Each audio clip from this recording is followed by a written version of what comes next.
Assalamualaikum warahmatullahi wabarakatuh. Innal hamdalillah nahmaduhu wa nasta'inuhu wa nastaghfiruh wa na'udzu billahi min shururi anfusina wa sayyiati a'malina may yahdihillahu fahuwal muhtadi wa may yudlil falan tajida lahu waliyyan mursyida. Asyhadu an la ilaha illallah wahdahu la syarika lah wa asyhadu anna Muhammadan 'abduhu wa rasuluhu alladzi la nabiyya ba'dah. Wa qala Allah subhanahu wa ta'ala Ya ayyuhalladzina amanu taqullaha haqqa tuqatih wa la tamutunna illa wa antum muslimun. Wa qala azza man qala ya ayyuhalladzina amanu taqullaha wa qulu qawlan sadida. Yuslih lakum a'malakum wa yaghfir lakum dhunubakum wa may yuti'illaha wa rasulahu faqad faza fawzan 'azima. Ya ayyuhan nasu taqu rabbakumul ladzi khalaqakum min nafsin wahidah wa khalaqa minha zawjaha wa batha minhuma rijalan katsiran wa nisaa wattaqullaha alladzi tasaaluna bihi wal arham innallaha kana 'alaikum raqiba. Amma ba'du, inna astaqal hadithi kitabullah wa khairal hadi hadi Muhammad sallallahu alaihi wasallam wa syarrul umur muhdatsatuha wa kullu muhdatsatin bid'ah wa kullu bid'atin dhalalah wa kullu dhalalatin finnar. Kaum muslimin dan kaum muslimat, para pemirsa Rosa TV dimanapun Anda berada, kembali kita bertemu dalam kajian kitab An-Nida ila Murabbin wal Murabbiyat. Kita masih membahas terkait dengan pengajaran adab. Ya, kita telah bahas beberapa adab seperti terkait dengan adab terkait dengan kebersihan. Kemudian juga adab terkait muamalah dengan orang lain, kemudian harus menjadi seorang yang insaf, menerima kebenaran, kemudian juga harus menjadi seorang yang harus mengakui jika memang dia melakukan sebuah kekeliruan, kemudian harus bersikap adil dan berani berkata benar. Kemudian juga ikhwah, haruslah kita itu menjadi seorang yang al-istislam li awamiruddin. Al-istislam li amardin, yaitu hendaklah dia menyerahkan dirinya pada urusan-urusan Islam. Artinya apa saja yang diatur, ya apa saja yang diatur oleh Islam, maka hendaklah dia menerima aturan-aturan Islam tersebut. Kemudian ikhwah, al-adlu fil wasiyah, hendaklah dia bersikap adil dalam wasiat. Kemudian dia harus mengetahui juga bagaimana hak-hak para tetangga. Kemudian juga terkait dengan menepati janji, adab dalam menjenguk orang sakit.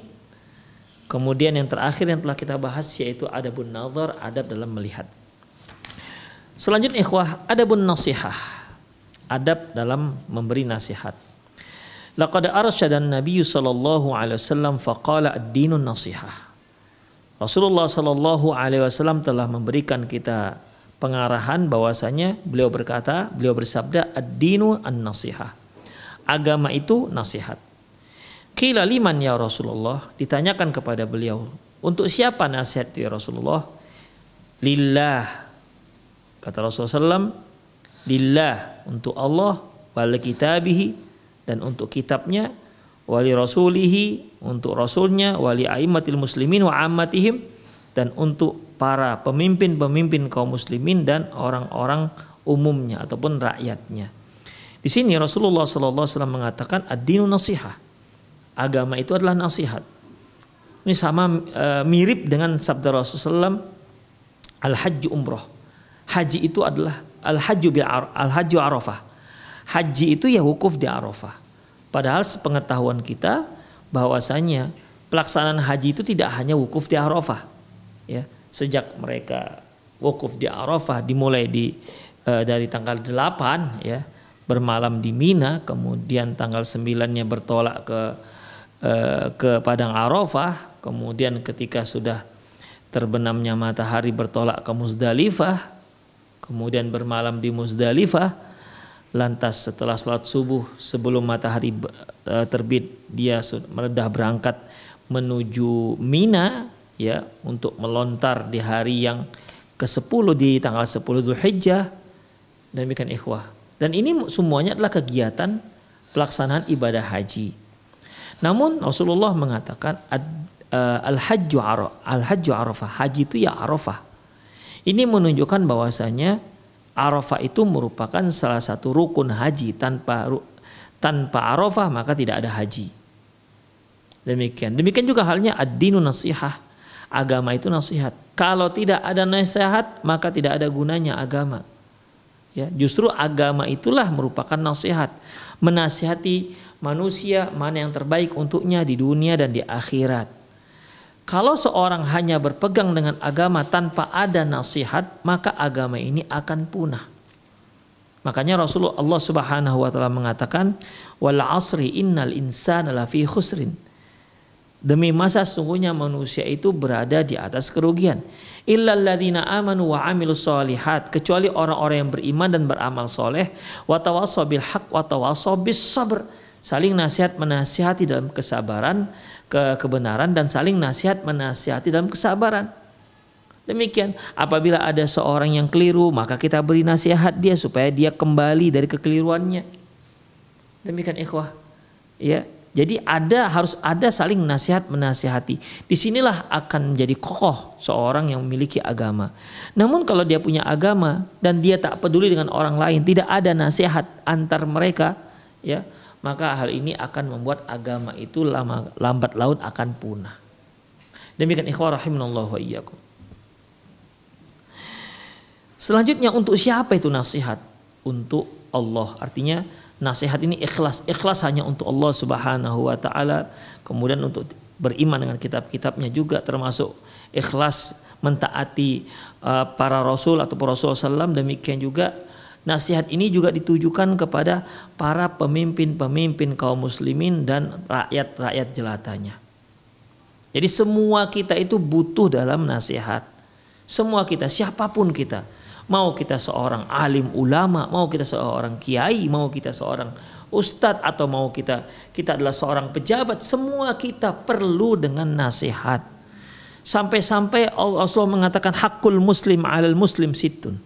Hak seorang muslim terhadap muslim yang lain itu ada 6. Di antaranya idza stansahaka fansah lahu. Apabila dia minta nasihat maka nasihati dia. Begitulah pentingnya yang namanya nasihat, ikhwah rahimanallahu wa iyyakum. Ya.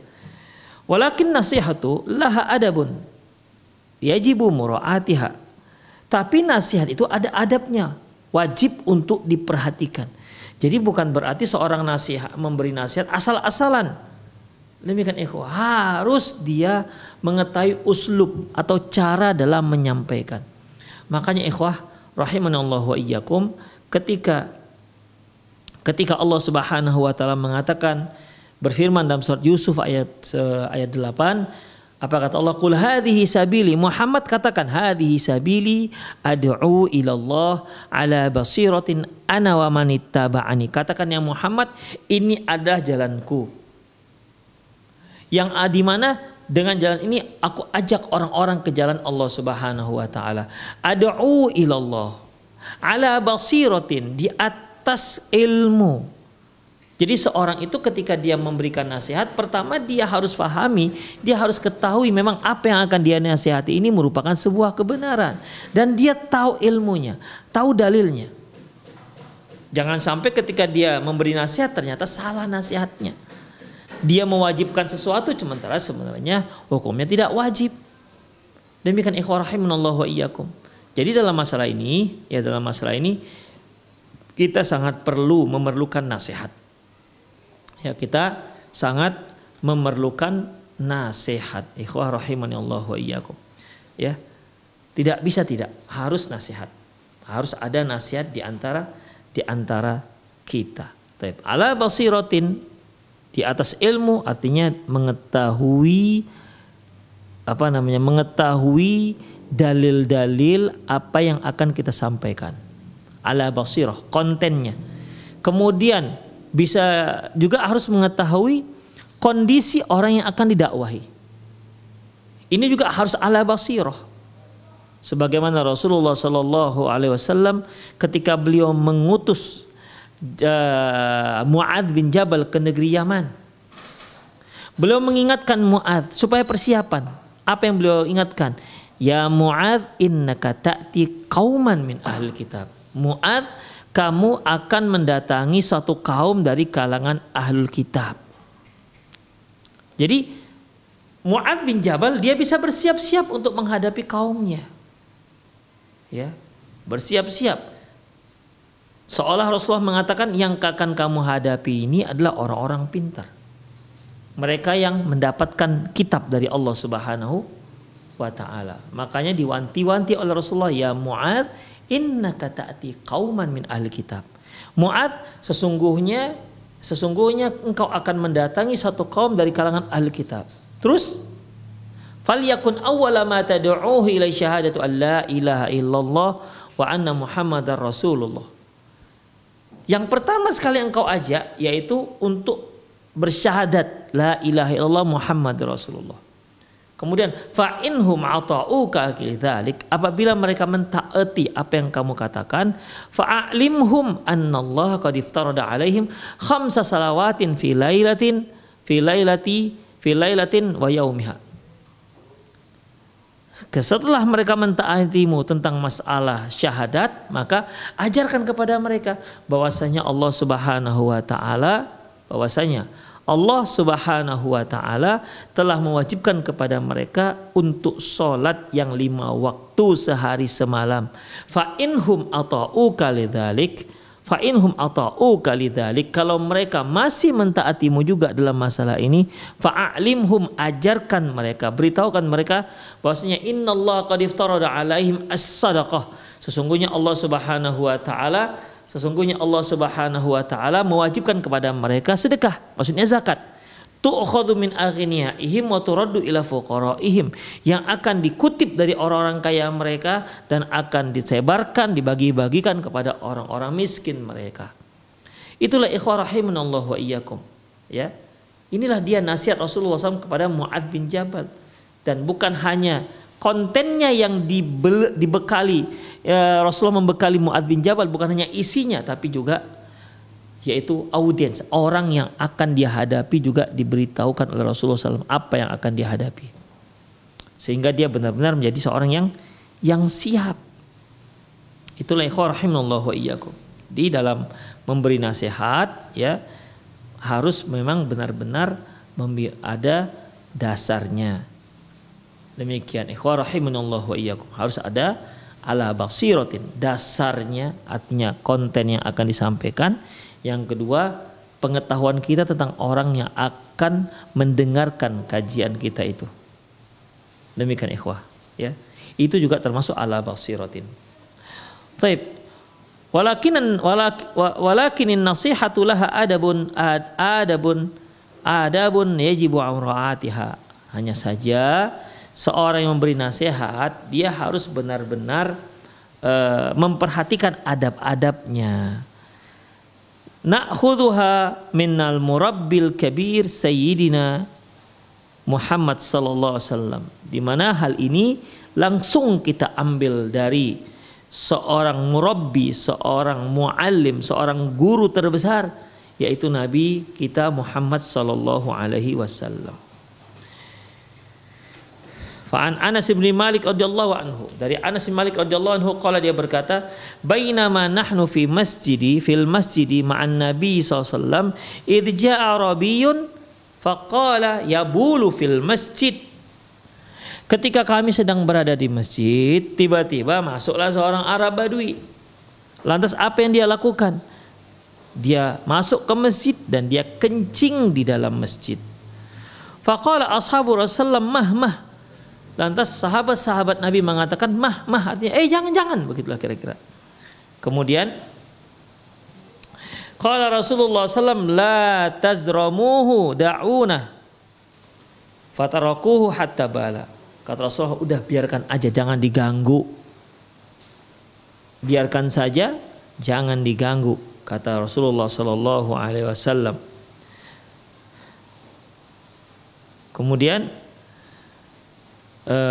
biarkan saja sampai dia selesai. Summa anna Rasulullah sallallahu alaihi wasallam da'ahu. Lantas setelah itu Rasulullah sallallahu alaihi wasallam memanggil dia, ya, memanggilnya. Kemudian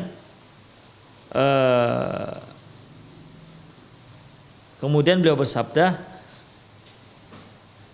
bersabda kepadanya, faqalahu inna hadhil masajid la tasluh li syai'in min hadzal baul wal qadhirin wal qadhirin. Sesungguhnya masjid ini tak boleh dijadikan tempat untuk buang air kecil dan juga untuk buang kotoran. Innama hiya lidzikrillah, karena sesungguhnya salat masjid itu untuk berzikir kepada Allah Subhanahu wa taala. Wassalatu wa qiraatul Quran, demikian juga untuk melaksanakan salat. Wa qiraatul Quran, dan juga untuk membaca Al-Qur'an. Qala wa amara rajulan mayyaku minal qaumi faja'a yadlu min ma'i fasannahu alaihi.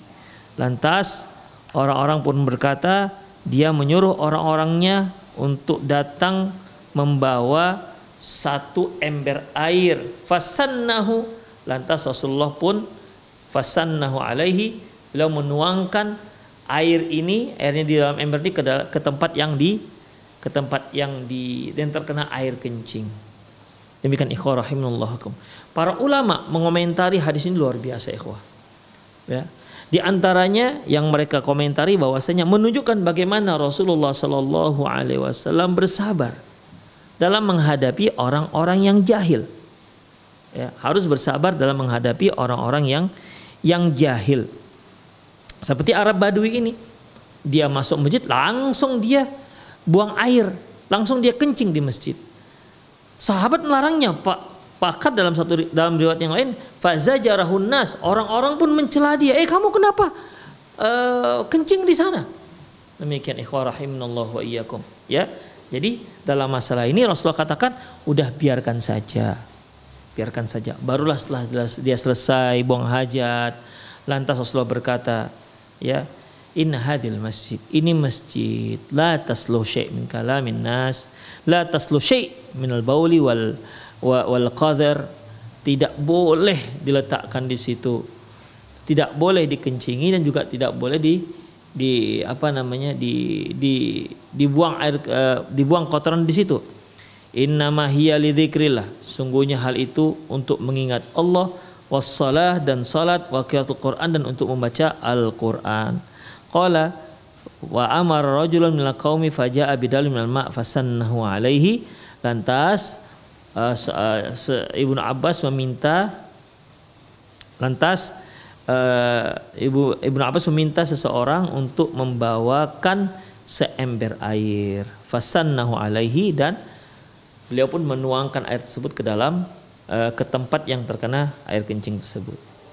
Yang B, rawa Muslim an Muawiyah bin Hakam As-Sulami, bahwasanya Imam Muslim meriwayatkan dari seorang sahabat yang bernama Abu Hakam As-Sulami, Muawiyah bin Hakam As-Sulami, faqala bainama ana usalli ma'a Nabi sallallahu alaihi wasallam idza atasa rajulun minal qaum. Ketika aku salat bersama Rasulullah sallallahu alaihi wasallam, tiba-tiba ada salah seorang jamaah yang bersin. Ya. Kemudian fakultu, maka aku pun berkata, yarhamukallah. Karena sahabat ini sedang menjalankan sunnah Rasulullah SAW menurut pengetahuan dia. Karena memang Rasulullah SAW pernah bersabda bahwasanya idza atasha ahadukum fahamidallah fakana haqqan ala man kulli ma sami'ahu ala man kulli sami'ahu ayyu sammituh. Barang siapa yang dia mendengar barang siapa yang dia mendengar seseorang bersin, ya, seorang bersin, kemudian dia mengucapkan bismillah, fakana haqqan ala kulli man sami'ahu ayyusammituh, maka wajib atas setiap orang yang mendengarnya untuk menjawab, untuk mengucapkan yarhamukallah. Demikian ikhwah rahimanallahu wa iyyakum. Jadi di sini jadi Muawiyah bin Hakam sedang melaksanakan hadis. Dia mengira bahwasanya demikianlah pelaksanaan hadis. Pokoknya kalau dalam menurut hadis itu apabila ada seorang yang bersin lantas dia mengucapkan alhamdulillah, maka kita yang mendengar disyariatkan mengucapkan yarhamukallah. Permasalahannya dia melakukan itu ketika melaksanakan sholat, itu permasalahannya. Di situ kesalahannya, sehingga dia menyamakan dalam sholat dengan luar sholat. Kemudian faramal qaumu bi absarih, maka orang-orang pun pada melihat ke arah dia. Maksudnya orang-orang melihat ke arah dia memberi isyarat supaya dia jangan ngomong. Tapi malah dia ngomong. Faqultu wa thuqla ummaya ma sya'nukum tanduruna ilayya. Wahai, kenapa kalian ini? Kenapa kalian kok melihat-lihat ke arah aku? Kenapa kalian pada melihatku? Kemudian ikhwah rahimanallah faja'ala yadribuna aydiyahum ala afkhadhih, maka para sahabat yang salat pun memukul-mukulkan tangan mereka ke paha mereka sebagai isyarat jangan bicara Muawiyah bin Hakamnya. Demikian ikhwah, itu sebagai isyarat. Maka para sahabat pun memukul-mukulkan pahanya dengan tangan mereka. Kemudian falamma ra'aituhum yusammitunani lakinni sakat. Ketika aku faham bahwasanya itu merupakan isyarat supaya aku diam, maka aku pun diam. Demikian ikhwah. Falamma ra'aituhum yusammitunani lakinni sakat. Ketika aku melihat mereka ingin membuat aku diam, maka aku pun diam. Falamma shalla Rasulullah SAW, ketika Rasulullah selesai sholat, kemudian beliau bersabda,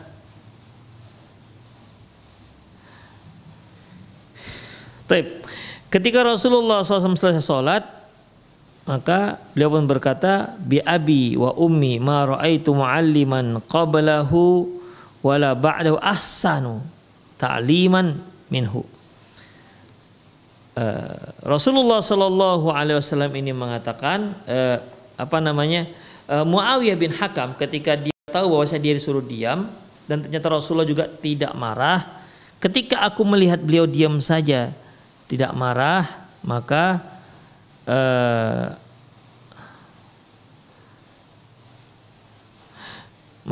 falamma shalla, setelah Rasulullah SAW selesai sholat, maka fa bi abi anta wa ummi ma raaitu mualliman qablahu wala ba'dahu ahsana ta'liman minhu.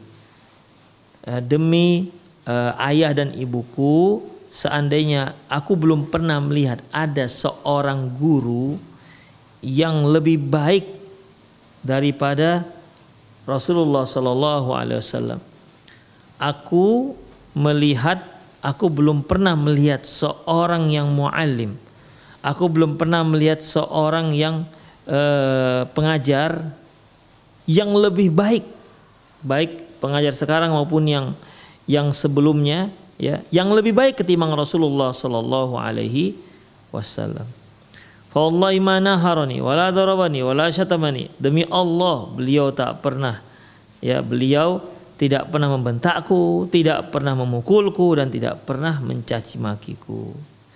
Summa qala inna hadhihi salat min kalamin nas. Kemudian beliau mengatakan bahwasanya ini adalah salat tidak boleh dicampur-campur dengan ucapan manusia.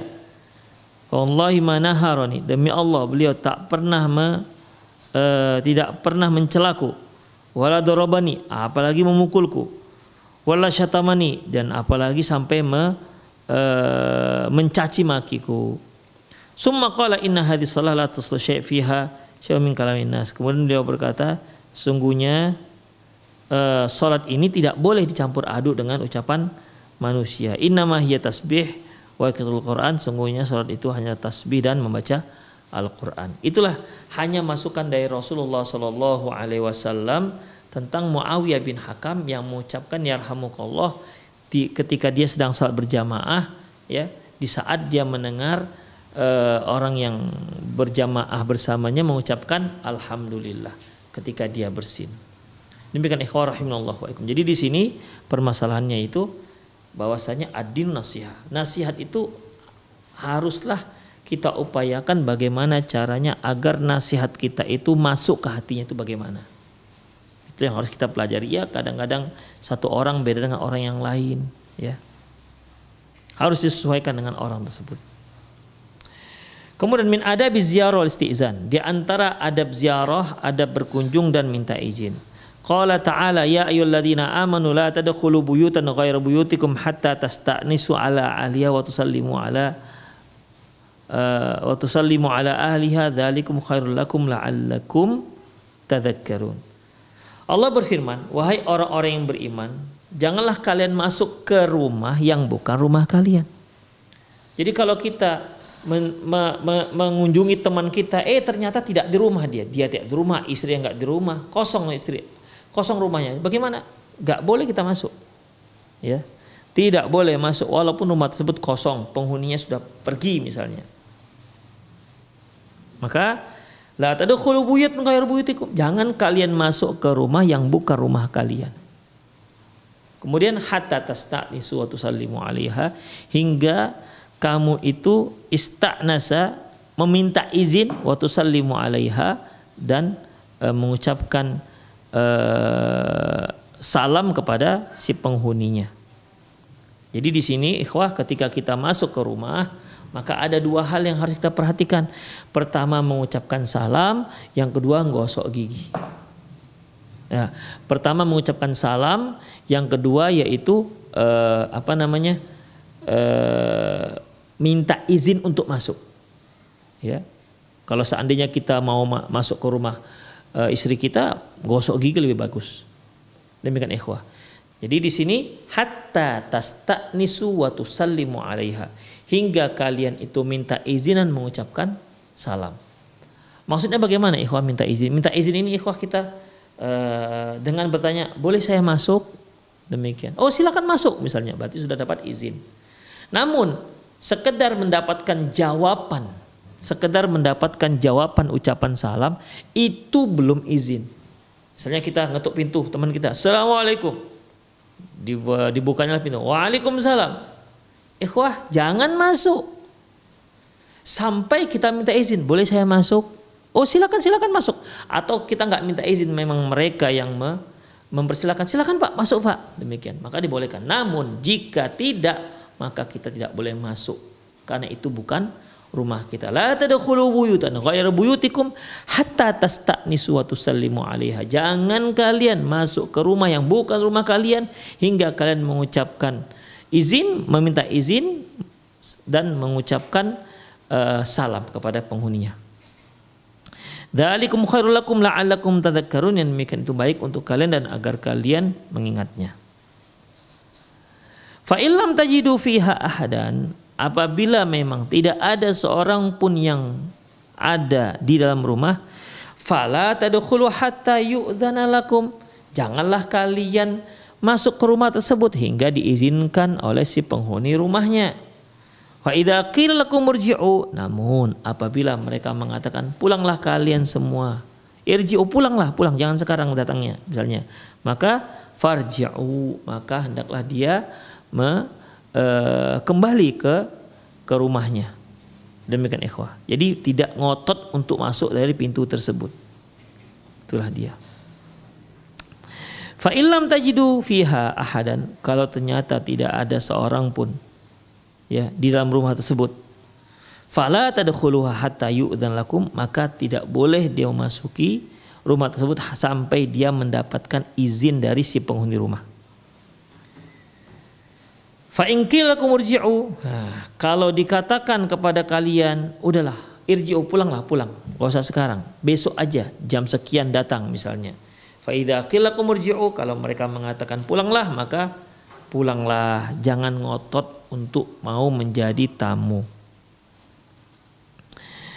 Fa huwa azka lakum, kan hal itu lebih suci untuk hati kalian. Fa huwa azka lakum. Wallahu ma ta'malu alim, sungguhnya Allah Maha mengetahui atas apa yang kalian lakukan. Itulah ikhwah rahimanallahu wa iyyakum.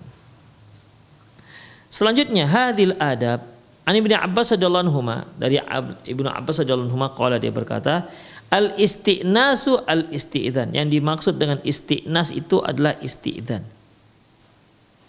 Ya, yang dimaksud dengan istinas adalah istizan. Istizan yaitu minta izin untuk masuk.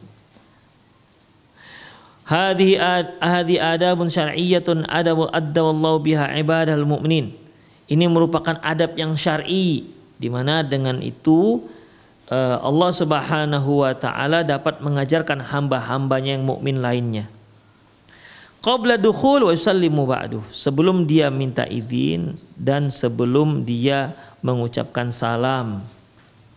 Demikian ikhwah. Ya, sebelum dia minta izin dan mengucapkan salam. Wa yanbaghi ayyasta'dina thalatha marrat. Kalau mau minta izin enggak boleh lebih daripada 3 kali. Sebagaimana satu kisah, fa in adlahu wa illa fansarif kama sabata fi sahih. Kalau diizinkan, ya kalau diizinkan maka dia silakan lanjutkan perjalanannya. Kalau tidak maka hendaklah dia menghindar dari perbuatan tersebut. Qala Umar, lam asma' sauta Abdullah bin Qais yasta'din.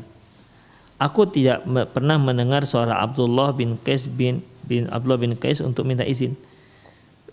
Idzanu lahu, izinkanlah dia. Fatlubu fawaju qad dhahaba, dan ternyata dia dapati, ya,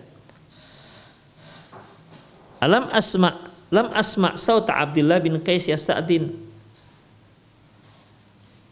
Baik, kita lihat kembali sedikit. Yang bagi asy'adin salasa marrat fa illam adin lau fa'il wa illa insaraf. Hendaklah seorang itu minta izin 3 kali. Kalau diizinkan silakan masuk, kalau enggak silakan pulang. Summa qala Umar, lantas Umar berkata, kama sabata fi sahih anna Aba Musa hina ista'dzan ala Umar salasa marrat salasan falam yu'dzan lahu insarafa summa qala falam yu'dzan lahu. Dan sebagaimana disebutkan dalam kitab sahih, ya, bahwasanya Abu Hurairah minta izin kepada Umar bin Khattab salasan 3 kali. Bahwasanya Abu Musa, ya, Abu Musa al-Asy'ari datang ke rumah Rasulullah, beliau mengucapkan salam 3 kali dan itu berada di depan rumah beliau. Kemudian apa kata Rasulullah? I'dzinu lahu, berikan izin kepada sahabat yang tadi. I'dzanu lahu, berikan dia ataupun bersihkan, izinkan dia, izinkan. Fatlubuhu fatalabuhu fawajadu qad dhahab. Dan ternyata dia pun akhirnya orang-orang pun menelitinya dan ternyata orang yang mau teliti ternyata sudah meninggal dunia. Demikian ikhwah rahimahullah. Fawajaduhu qad dhahaba. Dan ketika Umar bin Khattab mengatakan lam asma' sauta Abdullah bin Qais yasta'din. Tadi kan Abu Musa al-Asy'ari datang ke rumah Umar bin Khattab dan dia minta izin 3 kali. Tapi ternyata Umar belum mengizinkannya. Akhirnya Abu Musa pun pulang. Kemudian Umar berkata, sebenarnya aku tadi nggak mendengar ucapan minta izin dari Abu Musa al-Asy'ari. Aku nggak mendengar suara Abdullah bin Qais yasta'din. Abdullah bin Qais ini maksudnya Abu Musa al-Asy'ari. Kemudian i'dzinu lahu, kalau begitu izinkan dia masuk. Fatalabu fawajadu qad dhahab. Ternyata setelah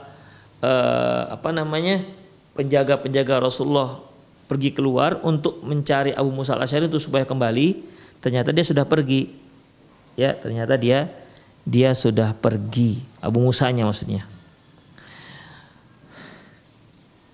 Falamma jaa ba'da dzalik, ketika datang setelah itu, ya. Falamma jaa ba'da dzalik qala ma arja'aka. Setelah Abu Musa datang, ditanyakan kepada Abu Musa, apa yang membuatmu balik ke rumahmu? Kenapa enggak menunggu? Begitulah lebih kurang. Kemudian kata Abu Musa al-Asy'ari,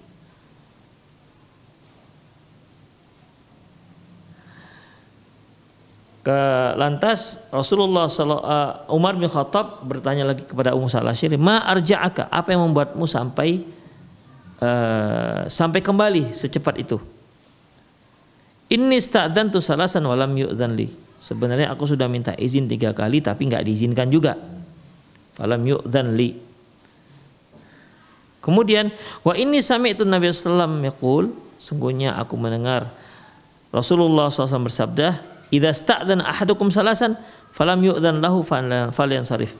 Apabila salah seorang kalian minta izin sebanyak 3 kali, walam yu'dzanu lahu, dan tidak diizinkan juga, maka dalam masalahnya falyansarif, maka hendaklah pergi, tinggalkan mereka. Demikian ikhwah rahimakumullah. Wa qala Umar, berkata lagi Umar, lita'tini ala hadza bainah, hendaklah benda ini, lita'tini, Umar berkata kepada Abu Musa al-Asy'ari, engkau harus bawa saksi. Ya, engkau harus bawa saksi atas hadis ini, karena ini hanya diriwayatkan melalui dirimu. Dari mana yang lainnya? Maka fata'tini alayya hadza bibayinatin. Maka aku pun diminta untuk lita'tini, faqala Umar lita'tini, hendaklah kamu datangkan. Umar berkata kepada Abu Musa al-Asy'ari, lita'tini ala hadzal bainah, engkau harus bawa mana saksimu. Kamu mengatakan tadi bahwasanya minta izin itu 3 kali, kalau enggak ya silahkan pulang ke rumah. Kata Rasulullah SAW, kamu meriwayatkan hadis seperti itu? Iya ya Amirul Mukminin. Lantas ditanyakan kepada Umar bin Khattab. Umar bin Khattab berkata kepada Abu Musa al-Asy'ari, engkau harus bawa keterangan yang jelas tentang masalah ini. Itu ikhwah. Wa illa auja'tu katurban. Kalau kamu nggak sanggup mendatangi ini, maka kamu akan saya hukum. Kamu akan saya hukum. Kemudian wa illa auja'tu kadorban, atau aku akan pukul dirimu, ya aku akan menghukummu dengan pukulan. Fadhahaba ila mala'i minal anzar fadzakara lahum ma qala Umar. Maka dia pun pergi ke rombongan para sahabat dan dia bercerita tentang apa yang dikatakan oleh Umar bin Khattab tentang dirinya. Maka ikhwan rahimanallahu wa iyyakum, fadzahaba ila mala'i minal intizar, maka dia pun pergi ke tempat perkumpulan orang ramai, ya, minal intizari, untuk menunggu, fadzakallahu maqala Umar, untuk menunggu siapa yang menjadi saksi, ya. Jadi intinya ikhwah, ketika Rasulullah sallallahu alaihi wasallam ketemu dengan Abu Musa al-Asy'ari. Abu Musa al-Asy'ari ini ikhwah rahimanallahu wa iyyakum, dia datang ke rumah Umar bin Khattab dan dia mengucapkan assalamualaikum, assalamualaikum, assalamualaikum sampai 3 kali tidak ada respon. Lantas akhirnya dia pergi. Ya. Tak lama kemudian Umar berkata, aku tadi mendengar suara Abu Hurairah, tapi antara iya dan tidak. Kata Umar bin Khattab, coba bawa dia kemari.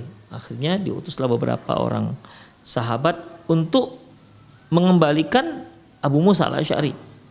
Lantas setelah dia kembali, dia pun ditanya. Ya, pertanyaannya yaitu apakah kamu pertanyaannya yaitu Kenapa engkau pulang? Demikian ikhwah. Kenapa engkau pulang? Kemudian kata Abu Musa al-Asy'ari, beliau pun menyebutkan alasannya, ya. Menyebutkan alasannya.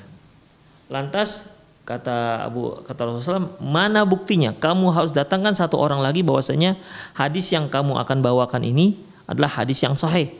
Hadis yang dia akan dibawakan ikhwah, idza sta'dana ahadukum salasan falam yu'dzan lahu falyansarif. Apabila salah seorang kalian minta izin sebanyak 3 kali namun tak juga dijawab-jawab, maka silakan pulang. Inilah hadis yang diterapkan Abu Musa al-Asy'ari ke rumahnya Umar bin Khattab. Ya. Dan Umar bin Khattab ketika mendengar hadis ini, sepertinya dia belum pernah mendengar sebelumnya sepertinya, maka dia tetapkan, ya,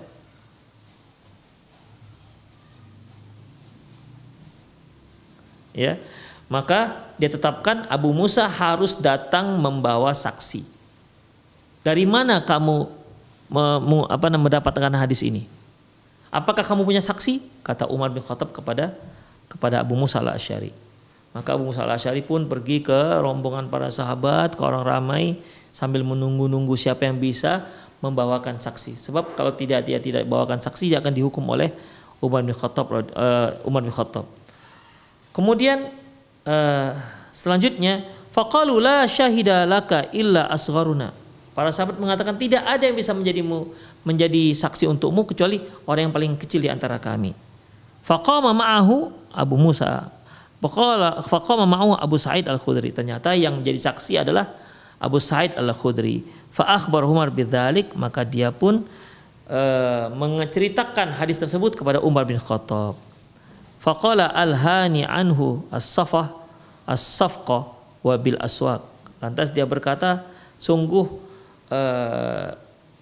perdagangan telah melupakan aku dengan hadis ini, kata Umar bin Khattab. Demikian. Jadi Abu Musa al-Asy'ari akhirnya hadisnya menjadi lebih kuat karena dia ada saksi, yaitu Abu Sa'id al-Khudri. Demikianlah ikhwah rahimanallah wa iyyakum. Tapi ikhwah, itu saja kajian kita pada sore hari ini. Semoga bermanfaat. Untuk tanya jawab kita pending besok ya. Demikian ikhwah. Qul qouli hadza wa astaghfirullah li wa lakum wa lisal muslimin innahu wal ghafurur rahim. Subhanakallahumma wa bihamdik asyhadu an la ilaha illa anta astaghfiruka wa atubu ilaik. Wa sallallahu ala nabiyyina Muhammad wa ala alihi wa ashabihi ajma'in. Wa akhiru da'wana alhamdulillahirabbil alamin. Assalamualaikum warahmatullahi wabarakatuh.